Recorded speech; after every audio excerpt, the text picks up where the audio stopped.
साथियों, आज जिस मुद्दे पर बात करने जा रहे हैं, मुद्दा बेहद गंभीर और संगीन है। गंभीर इसलिए है कि दलित समाज को ये समझना होगा कि अब उनका भविष्य क्या है, और संगीन इसलिए है कि जो लोग षड्यंत्र रच रहे हैं उनका षड्यंत्र कितना खतरनाक है, शायद ये दलित समुदाय के लोगों को समझ नहीं आ रहा। अगर आप भी चाहते हैं RTI India news Bahujan Samaj की आवाज़ ऐसे ही उठाता रहे, आपकी आवाज़ सरकार के कानों तक पहुंचाए, जो खबरें आपकी सरकार तक नहीं पहुंच रही, जो मुद्दे नहीं पहुंच रहे, उन मुद्दों को सरकार तक पहुंचाए, तो आरटीआई इंडिया न्यूज़ का आर्थिक सहयोग करें ताकि आरटीआई इंडिया न्यूज़ आपकी आवाज़ बना रहे। जी हाँ, आज हम बात कर रहे हैं भारत को भारत नहीं रहने देने के जो षड्यंत्र रचे जा रहे हैं, उन षड्यंत्रों को समझना होगा। अगर एक साल में दलित समुदाय के लोग, भारतीय मूल के लोग ये चीज़ नहीं समझे कि भारत को ख़त्म करने के षड्यंत्र रचने वाले लोग किस प्रकार का षड्यंत्र रच रहे हैं, तो हो सकता है कि आने वाला समय, आने वाले एक साल के बाद उन लोगों के लिए वो गुलामी और वो मजबूरी में जीने वाला जीवन दोबारा से लौट कर आए, जिनके पुरखे, उनके बुज़ुर्गों ने जिया है, जिन परेशानियों का सामना उन्होंने किया है। हो सकता है कि दलित समुदाय को दोबारा से उन परेशानियों का सामना करना पड़े। और कारण क्या होगा? बहुजन समाज का अंधविश्वास, बहुजन समाज का भोलापन और बहुजन समाज का दयावान होना बहुजन समाज के लिए हो सकता है कि खतरनाक साबित हो। जी हाँ, हम ये नहीं कह रहे कि ये क्यों होगा, ये कैसे होगा। ये वीडियो देखिए, जो वीडियो हम आपको अभी दिखा रहे हैं, इस वीडियो में देखिए ये शख्स क्या कह रहा है। अगर इनकी माने तो 2025 में जो होगा वो भारतीय बहुजन समाज के लिए किसी श्राप से कम नहीं होगा। सुनिए ये वीडियो। वर्तमान में कुछ बड़ी बड़ी ताकतें एक नारा बुलंद कर रही हैं पूरे देश में, और वो नारा बुलंद कर रही हैं हिंदू राष्ट्र, हिंदू राष्ट्र। उनके जितने कथावाचक हैं, जितनी कथावाचिकाएं हैं, जितने भी उनके शंकराचार्य हैं, साधु हैं, संत हैं, वो लाखों लाखों की भीड़ इकट्ठा करके सिर्फ उनके दिमाग में एक चीज डाल रहे हैं कि ये हिंदुस्तान है, और हिंदुस्तान है तो हिंदू राष्ट्र क्यों नहीं होना चाहिए। और वो लाखों लाखों की जो भीड़ इकट्ठा होती है वो कोई दूसरी भीड़ नहीं है, वो SC ST OBC के लोग हैं। उन विचारों को ये नहीं मालूम कि हिंदू राष्ट्र उनकी जान के लिए कितना खतरनाक है, उनके जीवन के लिए कितना खतरनाक है। उन विचारों को ये बात ही मालूम नहीं। ये मूर्ख लोगों से आपकी लड़ाई नहीं है, और ज्ञानवान लोगों से भी संघर्ष होता तो भी बड़ी चिंता नहीं थी। बहुत ही षड्यंत्रकारी, बहुत ही बेईमान किस्म के लोगों से आपका संघर्ष है। मैं पूछता हूं, जब मुझसे ऐसी बात लोग करते हैं तो मैं ये कहता हूं भाई हिंदू राष्ट्र की परिभाषा क्या है, ये समझाओ। आज भारत में राष्ट्रपति कौन है? लोग कहते हैं हिंदू। मैं कहता हूं हिंदू ही नहीं है, हिंदू पाठशाला में नागपुर की यूनिवर्सिटी का पढ़ा हुआ है। आज का राष्ट्रपति भी और इससे पहले वाला राष्ट्रपति भी, है ना। प्रधानमंत्री कौन है? जवाब होता है हिंदू। हिंदू नहीं है, हिंदू के साथ साथ उस नागपुर की पढ़ी हुई यूनिवर्सिटी का छात्र है। देश में सुप्रीम कोर्ट का जस्टिस चीफ कौन है? ये जो बातें मैं आपको कह रहा हूं, ये आपको 100 करोड़ लोग, ये बातें मैं केवल आपके लिए नहीं कह रहा हूं, आपको तो उनका प्रोफेसर बनना है। प्रोफेसर बन के उनको, उनके दिमाग में जो भरा जा रहा है ना, टीवी के माध्यम से, चैनल के माध्यम से, कथाओं के माध्यम से, उसको क्लियर करना है।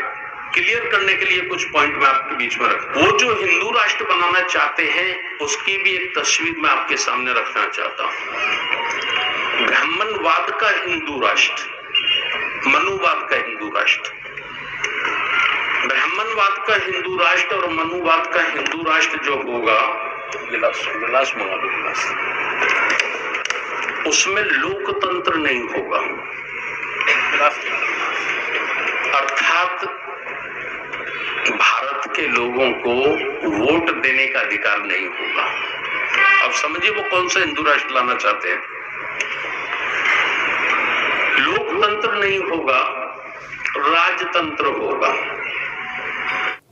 अब आप यहाँ से अंदाज़ा लगाइए कि अगर 2025 में हिंदू राष्ट्र का निर्माण होता है तो संविधान की धज्जियाँ उड़ेंगी, संविधान को ख़त्म कर दिया जाएगा। और अगर संविधान ख़त्म होता है तो आप अंदाज़ा लगाइए कि भारत के हालात क्या होंगे। ये इल्ज़ाम हमेशा मुस्लिम समुदाय पर लगाए जाते हैं कि भारत को मुस्लिम समुदाय ने गुलाम किया, भारत को लूटा। उसके बाद दूसरा इल्ज़ाम अगर किसी पर लगता है तो वो अंग्रेज़ों पर लगता है और ये कहा जाता है कि अंग्रेज़ों ने भारतीय शिक्षा प्रणाली को ध्वस्त किया, मुग़लों ने भारतीय शिक्षा प्रणाली को ध्वस्त किया। लेकिन सच्चाई क्या है ये आप सब जानते हैं और ये आप सबको जाननी होगी। आप समझ लीजिए कि भारत के बुरे दिन शुरू हो सकते हैं, भारत का भविष्य अंधकार में जा सकता है और भारत के बहुजन समाज की ज़िंदगी नरक से बदतर हो सकती है अगर 2025 में भारत हिंदू राष्ट्र बनता है। हालांकि ये मुमकिन नहीं है। अभी भी भारत के मूल निवासियों के पास, आदिवासियों के पास, एससी समाज के पास, ओबीसी समाज के पास, बहुजन समाज के पास मौका है। उन्हें समझना होगा कि उन्हें इस षड्यंत्र से कैसे बचना है। ये लड़ाई कोई छोटी मोटी लड़ाई नहीं है, ये किसी अरे गहरे इंसान के साथ लड़ाई नहीं है। ये लड़ाई बुद्धि और विवेक की है। ये लड़ाई बुद्धि और विवेक की है और ये बुद्धि और विवेक से ही लड़ी जाएगी। उस लड़ाई को लड़ने के लिए शिक्षा की ज़रूरत होगी, संगठित होने की ज़रूरत होगी। अगर बहुजन समाज अब संगठित नहीं हुआ तो 2025 में जो हिंदू राष्ट्र बनाने के षड्यंत्र को रचा जा रहा है, अंदाज़ा लगाइए अगर वो हो गया तो आप लोगों का क्या होगा। बहुजन समाज के आने वाले भविष्य के जो बच्चे होंगे वो क्या IAS, IPS या इलेक्शन या फिर अपने विचारों को लोगों से साझा कर पाएंगे? क्या उन्हें फ्रीडम ऑफ स्पीच की आज़ादी होगी? क्या वो आज़ादी से बोल पाएंगे? क्या वो आज़ादी की ज़िंदगी जी पाएंगे? क्या वो आज़ादी से भारत में रह पाएंगे? अगर हिंदू राष्ट्र बनता है तो तस्वीर क्या होगी? पहले ये सुनिए, ये एक कथावाचक जो कह रहे हैं कि संविधान को ख़त्म करना होगा, सुनिए इनका विचार क्या है, उसके बाद आगे चर्चा करते हैं। परशुराम लोगों की आवश्यकता है। अभी तो सवर्ण आरक्षण होंगे, उसमें वैश्य समाज भी आएगा, मार्केट भी बंद होंगे, क्षत्रिय समाज भी हमारा निकल करके आएगा, जगह जो होगा सब कुछ होगा। अभी 5 सितंबर को श्री गणेश है। आप लोग श्री गणेश को फर्स्ट इंप्रेशन था, लास्ट इंप्रेशन, फर्स्ट इंप्रेशन को इतना आप जो है बहुमूल्य बना दीजिए कि लास्ट का इंप्रेशन भी आपको आने वाला रंग लेके आएगा और आपकी सदा सदा आपकी जय जयकार करेगी। इसी चिड़िया को अब सोने का शेर बनाना है, सोने की चिड़िया को अब सोने का शेर बनाना है।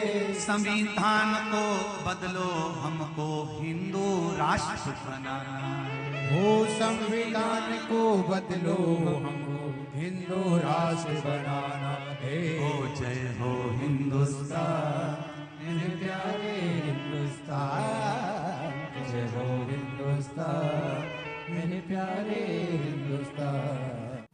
आखिरकार ये मनुवादी सोच के लोग भारतीय संविधान को ख़त्म करना क्यों चाहते हैं? और इनके पंडाल में जो लाखों की तादाद में, हज़ारों की तादाद में औरतें बैठ कर के तालियां पीट रही हैं, क्या वो जानती हैं कि अगर भारत में मनुस्मृति लागू हुई, सबसे पहले औरतों के हक छीने जाएंगे, उनको उनके हकों से वंचित किया जाएगा जो मनुस्मृति काल में हुआ करता था। ये समझना होगा, ये पहले भारतीय मूल की महिलाओं को समझना होगा। ये सिर्फ बहुजन समाज की औरतों को नहीं, ये स्वर्ण जाति की महिलाओं को भी समझना होगा कि अधिकार उनके भी छीने जाएंगे। अगर बाबा साहेब भीमराव अंबेडकर संविधान ना लिखते, जिस तरीके से सती प्रथा थी, देवदासियाँ थी, अगर वैसी प्रथा दोबारा शुरू हुई तो भारतीय मूल की औरतों के हालात क्या होंगे, उनका हशर क्या होगा, ये सोचना अब उन पर निर्भर करता है। आप सोचिए, आखिर जो षड्यंत्र रचा जा रहा है, ये 2025 का टारगेट ही क्यों रखा गया। ये बताया जा रहा है कि 2025 में आरएसएस के 100 वर्ष पूरे होने जा रहे हैं, जिन 100 वर्ष में वो हिंदू राष्ट्र के निर्माण की इस जंग को तेज करने में लगे हुए हैं। आप देखिए, बागेश्वर धाम वाला बाबा लगातार खुले मंच से हिंदू राष्ट्र की बात कर रहा है। सीधे तौर पर कहें तो भारतीय संविधान के कानूनों की उल्लंघना कर रहा है, जबकि भारतीय संविधान ये कहता है ये भारत है या फिर इंडिया है, और इन दोनों के अलावा यहाँ कुछ और नहीं। लेकिन खुलेआम लाखों का इकट्ठ किया जा रहा है, लेकिन खुलेआम लाखों लोगों की भीड़ इकट्ठी की जा रही है और मंच से हिंदू राष्ट्र का प्रचार किया जा रहा है और भारतीय संविधान को ख़त्म करने की बात की जा रही है। आप यहाँ से अंदाज़ा लगाइए कि जो अपील की जा रही है उसमें ये भी कहा जा रहा है कि भारतीय संविधान को ख़त्म करने के लिए 2 से 3 तिहाई लोग संसद में चाहिए। अगर 2 से 3 तिहाई लोग उनके जीत कर के आते हैं और वो संविधान को ख़त्म करने के पक्ष में वोट करते हैं तो संविधान ख़त्म हो जाएगा, ऐसा कहा जा रहा है। और अगर ऐसा हुआ, संविधान ख़त्म हुआ, तो भारत के हालात क्या होंगे, और उस भारत के बिगड़े हुए हालातों को क्या कोई दोबारा से अम्बेडकर आएंगे जो इस बुरी स्थिति से, उस अंधकार से भारत की महिलाओं को, दबे कुचले वर्ग को, बहुजन समाज को, आदिवासी समाज को बचा पाएंगे, उनको उनके हक दिलवा पाएंगे। क्या आपको लगता है कि कभी ऐसा होगा? जो प्रचार चल रहा है, इस वीडियो को दोबारा से सुनिए। ये व्यक्ति जो कह रहे हैं कि 2024-25 से पहले अगर बहुजन समाज ना जागा तो फिर क्या होगा, सुनिए 2 मिनट। ये कुछ बातें मैंने इसलिए कही है कि 2023 देश में एक बहुत बड़ा निर्णय होना है। क्या निर्णय होना है? 2025 में आरएसएस के 100 वर्ष होने वाले हैं। अम्बेडकरवादियों को गलतफहमी में नहीं रहना चाहिए। दूसरे लोग रहे तो अभी कोई बात नहीं, लेकिन अम्बेडकरवादियों को गलतफहमी में नहीं रहना चाहिए। और उनका छुपा हुआ एजेंडा है कि हमें कुछ भी करके, कैसे भी करके 2024 में 2 तिहाई बहुमत से ज्यादा बड़ी ताकत संसद में लानी है। 2 तिहाई बहुमत से बड़ी ताकत अगर संसद में उनके पास होगी, तभी वो मनुस्मृति जैसा काला कानून कोई लागू कर पाएंगे, अन्यथा वो नहीं कर पाएंगे। तो ये 1 वर्ष हमारे पास है। जो मैं बोल पा रहा हूं और जो आप सुन रहे हैं, ये अधिकार हमें कौन देता है? संविधान देता है ना, लोकतंत्र देता है। और जब लोकतंत्र और संविधान नहीं बचेगा तो क्या जो शब्द मैंने बोले हैं, ये शब्द बोलने की मुझे इजाजत होगी? नहीं होगी ना। आपको सुनने की इजाजत होगी? ना बोलने की परमिशन होगी, ना सुनने की परमिशन होगी। आज जो उनको पसंद नहीं है संविधान, उसका कारण ही यह है कि ये बोलने की स्वतंत्रता प्रदान करता है, और आज लोग बोल रहे हैं बड़े पैमाने पर। अब आप अंदाज़ा लगाइए कि ये जो शख्स कह रहा है, इसके कहने के मुताबिक अगर 2024-25 में 2 से 3 तिहाई लोग, मनुवादी सोच के लोग, अगर 2 से 3 तिहाई लोग जीत करके संसद में अगर आते हैं, तो आप अंदाज़ा लगाइए कि संविधान को बड़े ही आराम से ख़त्म कर दिया जाएगा। कोर्ट में जो जज हैं, जो कानूनी कार्यप्रणाली बनी हुई है, उसको ध्वस्त कर दिया जाएगा। आप आवाज़ उठाने के लिए जिन कोर्टों में जाते हैं, उन कोर्टों में आपकी सुनवाई नहीं होगी। आपके ऊपर जब अत्याचार होते हैं, आप जिन पुलिस स्टेशंस में जाते हैं, आपकी सुनवाई नहीं होगी। आप इलेक्शन लड़ने की मंशा से, अपने समाज का भला करने की मंशा से जब इलेक्शन लड़ने के लिए जाते हैं तो अब इलेक्शन नहीं लड़ पाएंगे। आपके हक आपसे छीन लिए जाएंगे। जो आपको संविधान देता है, जो भारतीय संविधान आपको देता है, वो सारे हक छीन लिए जाएंगे और आपको आपके हकों से वंचित कर दिया जाएगा। ये आपको समझना होगा। अगर आप चाहते हैं कि भारत बचा रहे, इंडिया बचा रहे और आप लोगों को आपके हक मिलते रहें, औरतों को उनकी आज़ादी मिली रहे, तो आप सबको इस हिंदू राष्ट्र की मुहिम को समझना होगा। किस तरीके से बहलाया जा रहा है, किस षड्यंत्र के तहत लोगों के दिमाग में जो डाला जा रहा है कि भारत को हिंदू राष्ट्र घोषित करना है, तो आप अंदाज़ा लगाइए कि अगर हिंदू राष्ट्र घोषित होता है उसमें SC ST OBC समाज की जगह क्या होगी। और अगर हिंदू राष्ट्र बनता है, क्या वो वर्ण व्यवस्था पर बनेगा या वो हिंदू राष्ट्र संविधान के तरीके से चलेगा। तो अगर संविधान के तरीके से हिंदू राष्ट्र चलना है तो फिर संविधान को ख़त्म करने की ज़रूरत क्यों पड़ी है? क्यों संविधान को ख़त्म करने का जद्दोजहद की जा रही है? क्यों संविधान के दुश्मन बने बैठे हैं मनुवादी सोच के लोग? क्या वो ये चाहते हैं कि भारतीय महिलाओं को उनके हक ना मिले? क्या वो खुलकर अपनी बात ना कह सकें? क्या वो खुलकर अपने हक ना मांग सकें? क्या दलित समाज के लोग आज़ादी की ज़िंदगी ना जी सकें? क्या यही मंशा है? तो आप लोगों को ये समझना होगा। अगर आप नहीं समझ पाएंगे, अगर आपको नहीं समझ आ रहा, तो थोड़ा सा इतिहास में जाइए। देश का संविधान बनने के पहले के इतिहास को देखिए। देश के हालात क्या थे, देश के अंदर किस तरीके के हालात थे, देश में भुखमरी थी या देश तरक्की कर रहा था, देश के अंदर बहुजन समाज के हालात क्या थे। आप अंदाज़ा लगा लीजिए, आप समझ लीजिए अगर आपको समझ आ रहा है तो। अगर नहीं समझ आ रहा तो इस वीडियो को दोबारा से सुन लीजिए।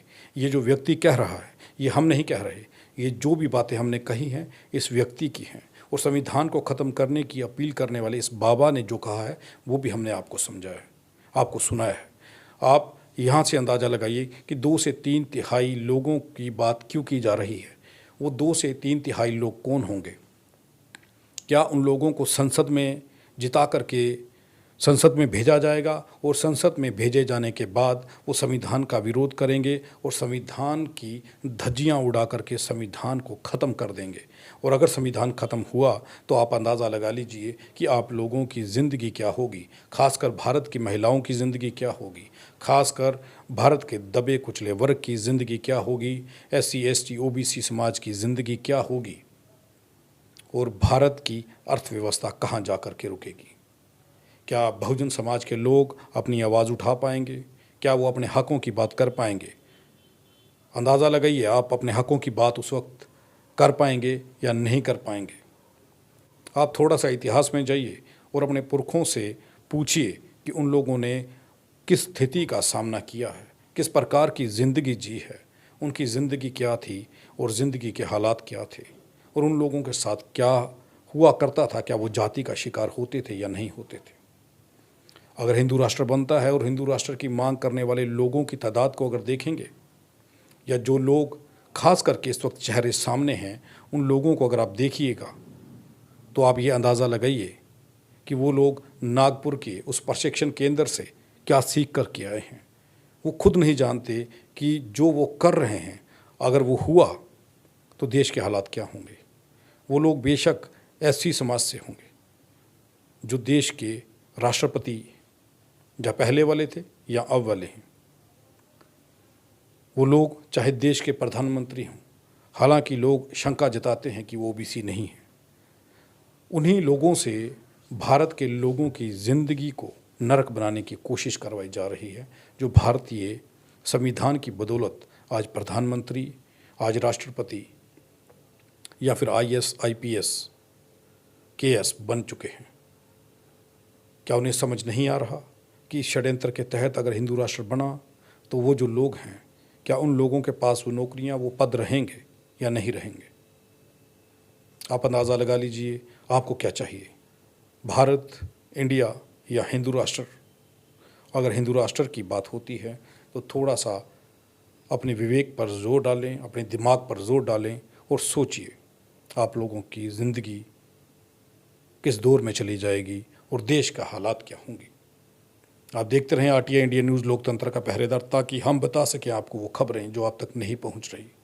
हम बता सकें कि देश के हालात क्या बनाने की कोशिश की जा रही है। हम बता सकें कि देश को किस ओर लिया जा रहा है। हिंदू राष्ट्र की आड़ में लाखों लोगों